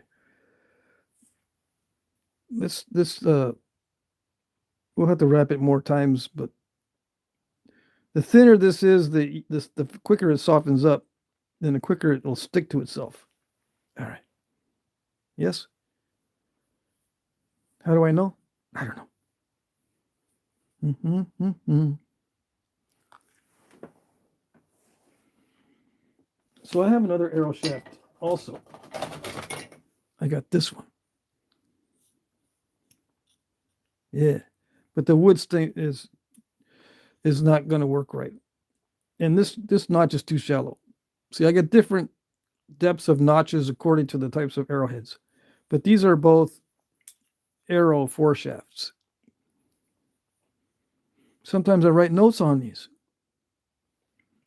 Shaft width 5/16. Hunting points.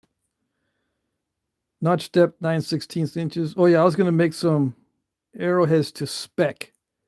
that he had to fit in this because that was his arrow size. Arrow shaft diameter, yeah. All right.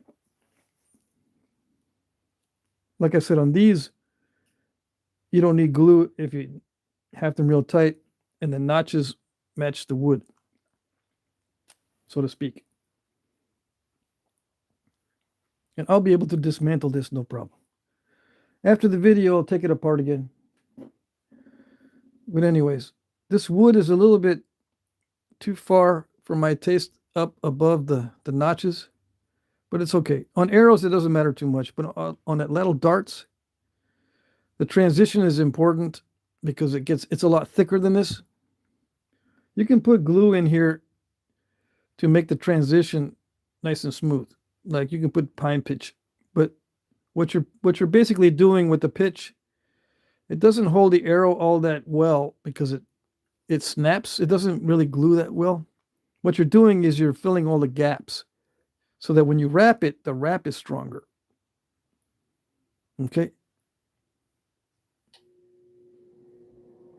So in a situation like this, it's just mainly tight wrapping in the notches horizontal like this, and then you can crisscross, go at least once around before you bring it back up, and then go down like this, and then you have to wrap it at least once around. I've already done it, so let's just go all the way down the shaft. And on a lot of artifacts, this wrapping goes down about 1 inch on average. So let's do some more wrapping below.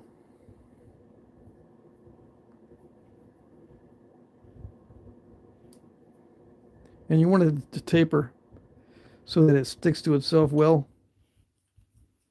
See that it'll stick by itself. Why they would wrap it a lot, I'm not quite sure, but you know, it's got to be something to do with the way they were making the joint. I think sometimes what they would do is split the wood and then do the notch, so it'd be a split underneath.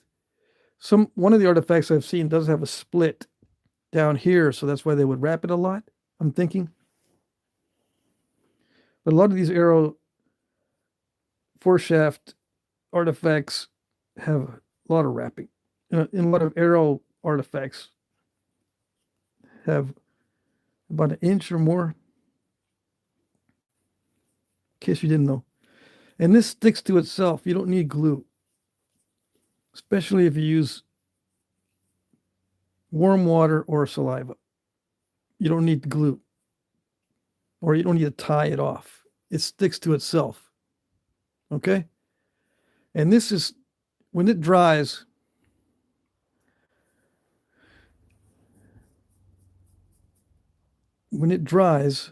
it gets harder.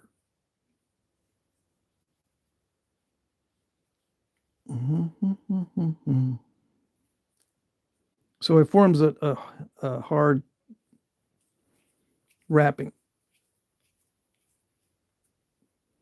so to speak. It's not like wire wrapping or anything like that, but it is harder.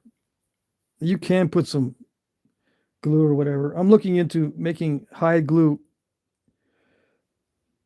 in a primitive way that doesn't require hours and hours of sitting on the stove, because they didn't have stoves back in the day.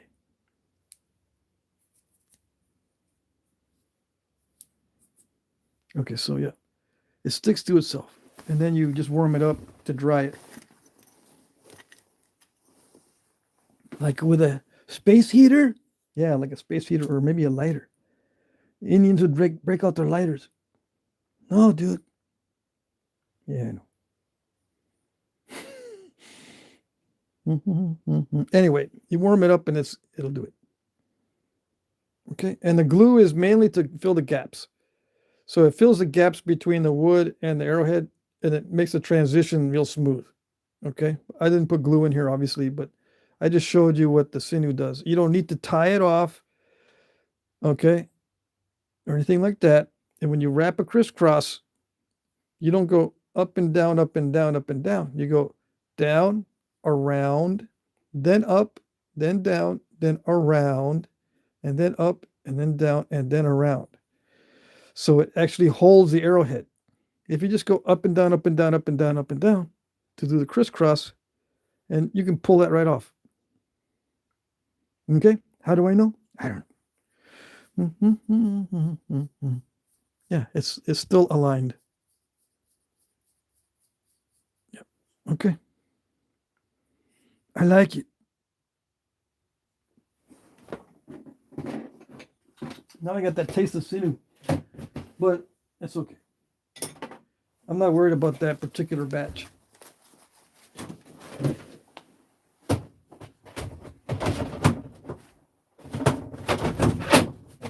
Okay. What else do we do? What else can we do in 15 minutes? No, 9 minutes? How about an arrowhead out of this? I don't know. Knox gelatin. You can use Knox gelatin. Yeah. But I'm going to glue without using... I'm going to make some glue without using Knox gelatin. What did I miss? What did I miss? I'm not going to make another arrowhead because I don't have time. I only have like 8 minutes. Let's see. Sell. Okay, new lighter for cigar. Wait, I'm way behind. Let me go to the very end. Dang. Ronald says, beautiful job. Thank you. Got the beef jerky sinew taste. Just salt it. Yeah, Jesse, you can't just salt it. Pro Outdoor Services, can you send me one? Yeah. I might have some of those in the auction eventually. Completed, foreshafted. Let me put this in front of the space heater. You can see how it looks when it dries. It looks almost clear when it dries. Right, it's already starting to look clear.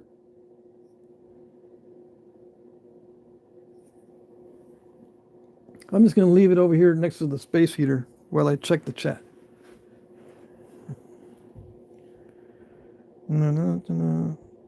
Folsom in 9 minutes, go. Yeah. It's not going to happen, buddy.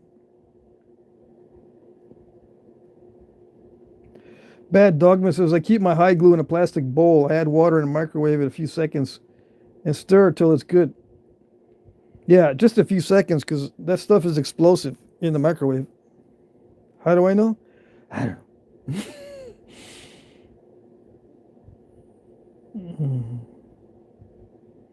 Yeah, don't heat your hide glue in the microwave for very long.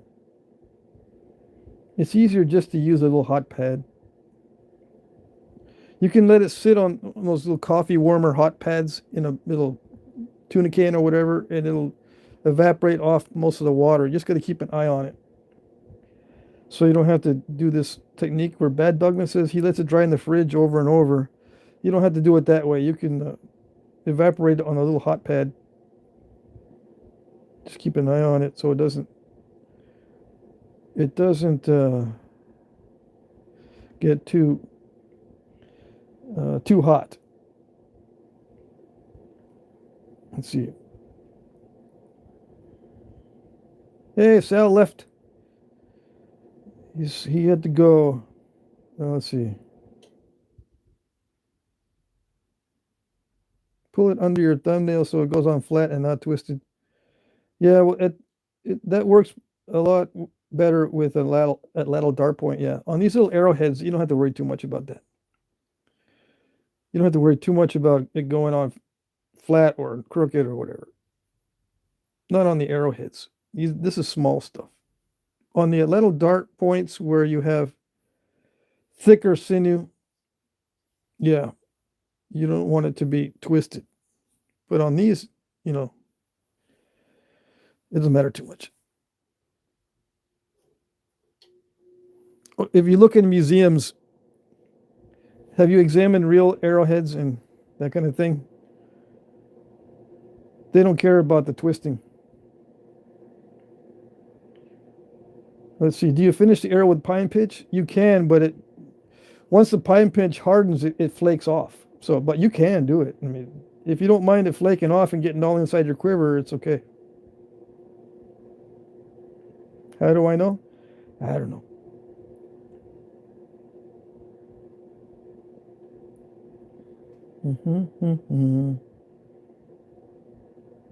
Yeah, deer's rib cage is not difficult to get through. That is correct. Oops.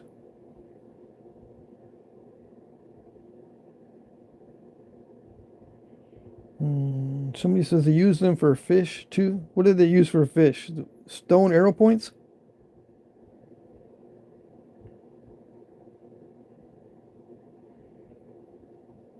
You don't need stone arrow points to shoot fish.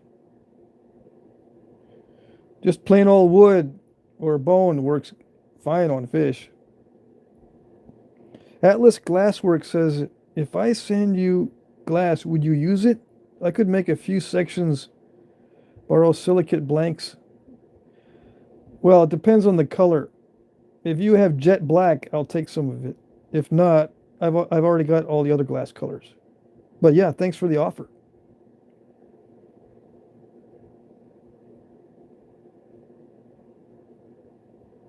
Charles Rooker says Rock Crusteau has a YouTube channel with more G10 points than a museum. Hundreds found, 30 years of searching riverbanks. Yep. I think I've seen those.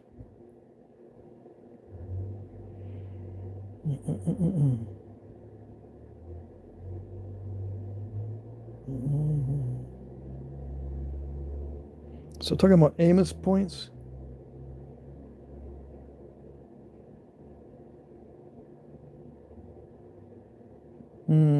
Okay, so I'm just looking at the chat in case you're wondering why there's no talking. I'm trying to see if there's questions in here. All right.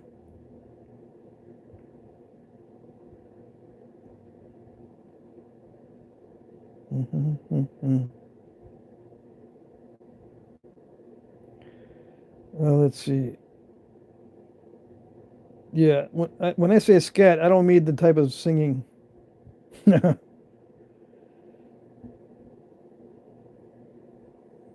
Yeah, Mike Mason, the scat pitch is chewy. You didn't know?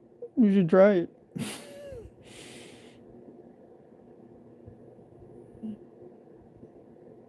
Yeah, I don't use artificial sinew. I agree with Back Dogma. I don't like cheesy fake sinew. I don't like it. Would sap be strong enough? It depends on which tree you're taking the sap from. And yes, sap can be strong enough, but it depends on the tree and what season. Like in the early spring, I've noticed with pecan sap, and I think elm might work too. I had both those trees in my backyard. In early spring, when the sap starts to come back, and if there's a wound on the tree, it'll bubble out, and you'll get these little blobs of sap. In the early spring is the only time that you can find sap that is sticky enough to use for glue. Okay, that can work. It just stays sticky and it doesn't get very hard. But there are saps from trees that you can use to haft arrowheads as long as it's early spring. Any other time of the year, it seems to be too runny.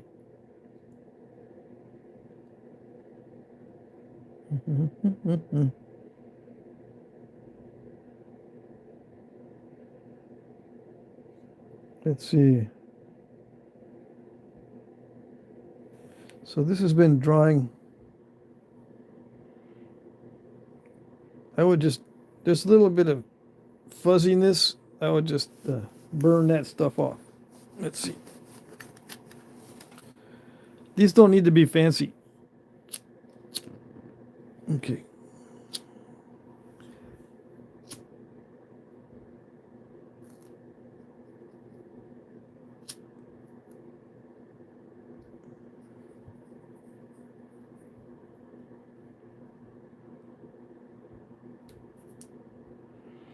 Well, that didn't work, did it?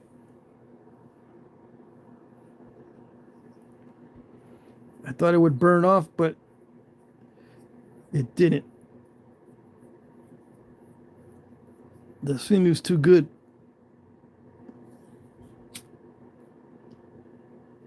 Yeah.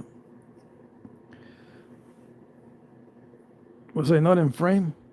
I'm trying to stay away from the space heater wind. Okay, I think. Am I done? Yeah, I'm done. I gotta go. I gotta check the auction. It ends at 9 p.m. Eastern time, so I only have like 35 or 33 minutes.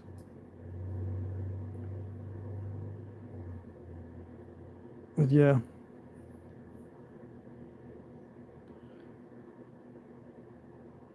I like it. Okay. All right, we'll see you guys on the next live stream. The next live stream is on Wednesday. Okay? So everybody take care. Thank you. It's good to see everybody.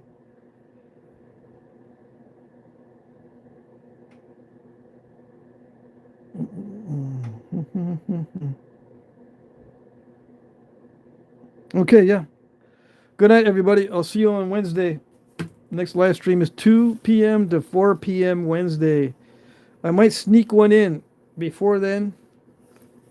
Sometimes I'll sneak in a live stream every now and then, okay? So don't think that it's early or you missed it or whatever. I try to have the live streams on certain times every week. Monday, Wednesday, Friday. Monday is from 6 to 8 p.m. Eastern. Wednesday is 2 to 4 p.m. Eastern. Friday is 8 to 10 p.m. Eastern. I try to do that every week, and I'll sneak in other ones.